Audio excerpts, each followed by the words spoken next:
practice with guidance. Don't practice on your own. I got a very distressing letter from a friend in India the other day about a bad experience a young college girl, a medical student, got, and she began to meditate that her mother was dying and she should not be going there. Some problem with her mother, and she left and she didn't want to go, and the mother died. So she was feeling bad, but then she meditated.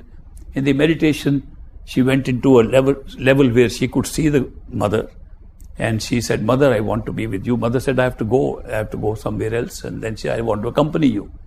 Go and meet my deceased father." So the deceased father was also somewhere else. She was able to have access. Then somebody stopped her. "Don't go there. That you're not supposed to go there." And she said, "No, I will." And then there were horrendous experiences that took place. So now, after those experiences, the child has problem with mental health, problem with physical health, got a paralytic stroke, got a lot of things immediately after all this event. So she and her friend have written to me, "How can this happen?"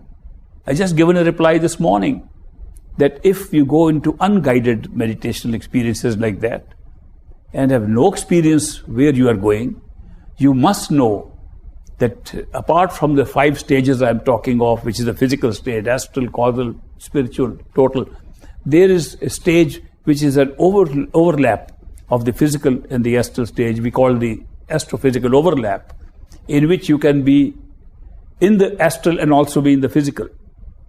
Most people after death survive in that state, and we call them ghosts or spirits, disembodied spirits, and they survive there, or they can recirculate into different bodies. So, but there are a lot of negative entities operating there, lots of them. And if you are going unguided, these negative entities attack people. I've heard many cases of this kind. This just happened this morning. I gave a reply. Do not go unguided into these areas, and when somebody is trying to intervene and tell you don't go into that area, just stop there.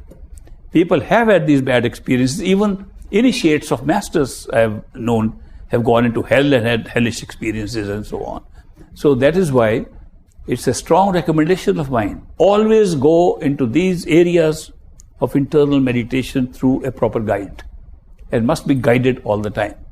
And if there is a problem, always take good instructions in time. So don't forget that this looks very. I look at it like a charming adventure, but there's a misadventures also on the way, and we should avoid those misadventures. But otherwise, if you are guided well, then you have no problem. But the guide should be one who has been there before. You know, a good guide is that who's already been there, not somebody who read a book.